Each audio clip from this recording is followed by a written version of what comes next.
देखिए अभी मामला सब जुडिस है, फॉर एंड अगेंस्ट आर्गूमेंट बहुत साइड पे है।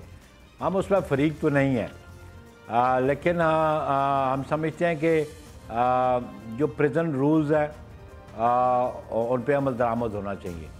जो फैसिलिटीज़, जो प्रोविजंस, जो मैं समझता पाबंदियाँ प्रिजन रूल्स के मुताबिक है, उस पर अमल दरामद होना चाहिए, क्योंकि वो एक कानून है।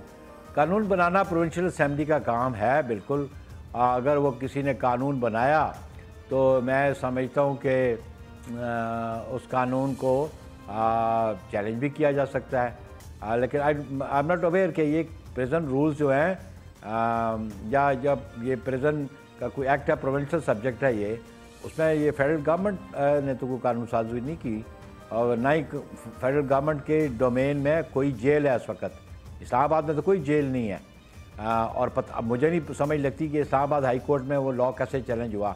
अगर तो वो फेडरल लॉ था तो फिर तो वो चैलेंज हो सकता था। अगर वो प्रोविंशियल लॉ है तो फिर कैसे चैलेंज हो सकता है लॉ इस्लामाबाद हाई कोर्ट में।